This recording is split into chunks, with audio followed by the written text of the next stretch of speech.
Breaking news చూస్తున్నాము. ఢిల్లీలో ముఖ్యమంత్రి రేవంత్ రెడ్డి రెండవ రోజు పర్యటన కొనసాగుతోంది. ఆయన అధిష్టానంతో మాట్లాడుతున్నట్టుగా తెలుస్తోంది. అయితే జూబ్లీహిల్స్ ఉప ఎన్నిక ఫలితాలు కాంగ్రెస్ కి అనుకూలంగా ఉన్న స్వల్ప తేడా మాత్రమే ఉంది అనేది బయటకు వచ్చిన విషయం. దీంతో ఫలితాలు తారుమారైతే ఇబ్బందులు తలెత్తుతాయనే ఉద్దేశంతోనే రేవంత్ రెడ్డి మంతనాలు జరుపుతున్నారు అన్నట్లుగా వార్తలు బయటకు వస్తున్నాయి. ఇక ఇదే అంశంపై మరింత సమాచారాన్ని మా కరెస్పాండెంట్ రాము అందిస్తారు. రాము, చెప్పండి, ఈ 2 రోజుల పర్యటనలో రేవంత్ రెడ్డి అధిష్టానంతో ఏ అంశాలపై చర్చిస్తున్నారు? రైట్, మొదటి నుంచి అనుకుంటున్నట్టే జూబ్లీహిల్స్ ఉప ఎన్నిక అనేది కాంగ్రెస్ ప్రభుత్వానికి రెఫరెండంగా అందరూ చెప్తా ఉన్నారు. దాన్ని కాంగ్రెస్ పార్టీ ఎక్కడ ప్రకటించలేదు, కానీ బయట వస్తున్న మీడియా కథనాలు కావచ్చు, లేదంటే నిపుణుల నుంచి వస్తున్న అభిప్రాయాలు కావచ్చు, వాటన్నిటిని దృష్ట్యా ఈ ఉప ఎన్నిక అనేది రేవంత్ రెడ్డి సర్కార్ కి రెఫరెండంగానే అందరూ చూస్తా ఉన్నారు. అలాగే బీఆర్ఎస్ పార్టీ సైతం అదే విషయాన్ని ప్రచారం చేసుకుంటూ తమ క్యాంపెయినింగ్ లో విస్తృతంగా జనాల్లోకి తీసుకెళ్లారు. అయితే ఈ నేపథ్యంలో మనకు నవంబర్ 11న పోలింగ్ అనేది ముగిసింది. ఆ తర్వాత వెంటనే పోలింగ్ ముగిసిన మరుసటి రోజు అంటే ఆయన ఢిల్లీకి వెళ్ళడం అనేది ప్రాధాన్యత సంతరించుకున్నది. అయితే ఎగ్జిట్ పోల్స్ అన్ని కాంగ్రెస్ కి అనుకూలంగా ఉన్నప్పటికీ మనం ముందు నుంచే చెప్పుకుంటున్నట్టు ఎగ్జిట్ పోల్స్ అనేది ఖచ్చితమైన ఫలితాలను అయితే చెప్పలేవు. ఎందుకంటే గతంలో కూడా చాలా ఎగ్జిట్ పోల్స్ ఎంతవరకు బ్లండర్ చేశాయో మనం చూసాము. గత ఎన్నికల్లో కూడా చాలా ఎగ్జిట్ పోల్స్ అయితే తమ అంచనాలకు అనుగుణంగా గత ఎన్నికల్లో చాలా చోట్ల రాలేదు. కాబట్టి ఎగ్జిట్ పోల్స్ అనేది పూర్తిగా నమ్మలేని పరిస్థితి నెలకొంది. అయితే ప్రభుత్వం దగ్గర ఇంటెలిజెన్స్ వాళ్ళ నిఘా వాళ్ళ దగ్గర ఉంటుంది. కాబట్టి ఇంటెలిజెన్స్ సర్వేలు ఏమైనా దీనికి సంబంధించిన ఏమైనా తేడాలు వచ్చాయా, అందుకని చెప్పేసే ముఖ్యమంత్రి ఢిల్లీకి హుటాహుటిన బయలుదేరాదా అన్న కొన్ని అనుమానాలు అయితే ఇప్పుడు తెరపైకి వస్తా ఉన్నాయి. ఎందుకంటే ఎగ్జిట్ పోల్స్ లలో ఆ సర్వేలు నిర్వహిస్తున్న సంస్థలకు పోలింగ్ చేసిన అంటే ఓటు వేసిన ఏ ఒక్క ప్రతినిధి కూడా వారికి వెళ్ళి డైరెక్ట్ గా చెప్పరు, వారి చెవుల్లో కూడా చెప్పే అవకాశం లేదు. కాబట్టి అవన్నీ కేవలం అంచనాలు మాత్రమే. కానీ ప్రభుత్వం దగ్గర ఉన్న ఇంటెలిజెన్స్ సర్వే అనేది చాలా వరకు పకడ్బందీగా ఉంటుంది. దానిపైన ఎంతో కొంత క్రెడిబిలిటీ కూడా ఉంటుంది. కాబట్టి ప్రభుత్వం దగ్గర ఉన్న ఇంటెలిజెన్స్ సర్వే రిపోర్ట్ల ప్రకారము కాంగ్రెస్ పార్టీకి ఓటమి భయము ఉన్నది అని చెప్పేసి అందుకే తను హుటాహుటిన ఢిల్లీకి వెళ్లారు అన్న ఆరోపణలు అయితే వినిపిస్తా ఉన్నాయి. ఎందుకంటే మనం ముందు నుంచి చెప్పుకుంటున్నట్టు ఈ ఎన్నిక రెఫరెండం కాబట్టి ఈ ఎన్నికలో కాంగ్రెస్ పార్టీ ఓడిపోతే సీఎం రేవంత్ రెడ్డి పదవికే గండం అని చెప్పేసి ముందు నుంచి కొన్ని కథనాలు కూడా వినిపించాయి.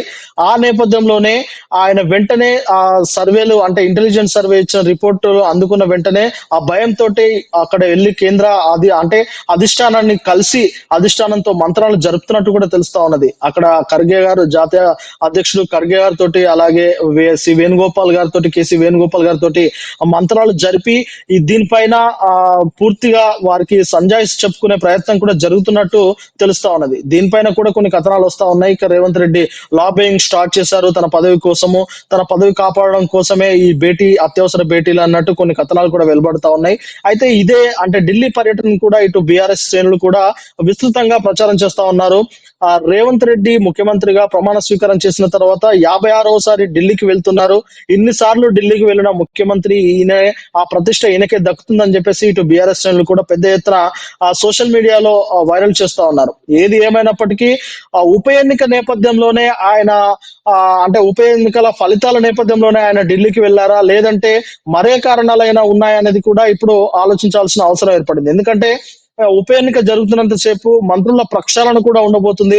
మరొక 3 మంత్రులని తొలగించి, అంటే ఎవరైతే కొంతమంది నెగిటివ్ గా ఉన్న మంత్రులను తొలగించి మరొక 3 మంత్రులకి అవకాశం కల్పించే ఛాన్స్ ఉన్నది. అలాగే మరొక అంటే 2 మంత్రి పదవులను కూడా భర్తీ చేయాల్సిన అవసరం ఉంది. కాబట్టి అలా హోంశాఖ, విద్యాశాఖ, అలాగే పట్టణాభివృద్ధి శాఖ కూడా తన దగ్గర పెట్టుకున్నారు. కాబట్టి మరొక 2 మంత్రుల్ని తమ మంత్రివర్గంలోకి తీసుకునే అవకాశం ఉన్నది. కాబట్టి దానిపైన ఏమన్నా చర్చించడానికి వెళ్లారా, లేదంటే ఉప ఎన్నిక ఫలితాలపై చర్చించడానికి వెళ్లారా, లేదంటే రాబోయే స్థానిక సంస్థల ఎన్నికలు ఉన్నాయి, స్థానిక సంస్థల ఎన్నికలపైన ఏమైనా చర్చించడానికి వెళ్లారా అనేది అయితే ఇప్పుడు చాలా వరకు ఉత్కంఠంగానే కనిపిస్తా ఉన్నది.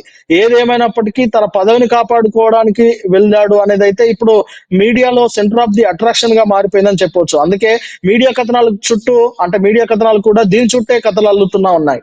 ఏదేమైనప్పటికీ ఇక రేపటితో అంటే నవంబర్ 14 ఉదయం 8 గంటలకు ఫలితాలకు సంబంధించిన ఆ లెక్కింపు కూడా సాగుతుంది కాబట్టి 8 గంటల నుంచి మధ్యాహ్నం 1 గంట వరకే దీని ఫలితాలకు సంబంధించిన తుది ఫలితం కూడా వెలువడే అవకాశం కనిపిస్తా ఉన్నది కాబట్టి మరికొన్ని గంటల్లోనే అసలైన ఫలితం బయటకు రానుంది. కానీ ఈ మేరకు కాంగ్రెస్ ఒకవేళ నిజంగానే అందరూ అంటున్నట్టు కాంగ్రెస్ నిజంగానే అక్కడ జూబ్లీహిల్స్ ఉప ఎన్నికల్లో ఓటమి చెందితే మరి రేవంత్ రెడ్డి పరిస్థితి ఏంటి? ఆయన సీటుకి గండం ఉంటుందా? ఆయన నిజంగానే ముఖ్యమంత్రి పదవికి ఏదైనా ఆపద వస్తుందా అనేది అయితే తేలాల్సిన అవసరం ఉన్నది. కానీ అటు విపక్షాలు కావచ్చు, ఇటు ప్రతిపక్షాలు కావచ్చు, ఇవి చెబుతున్న కథనాలు ఏంటంటే జూబ్లీహిల్స్ ఉప ఎన్నికలో చాలా వరకు ఓట్ షో జరిగింది. అక్కడ లాబింగ్లు జరిగాయి, ఓటర్లను మభ్యపెట్టారు.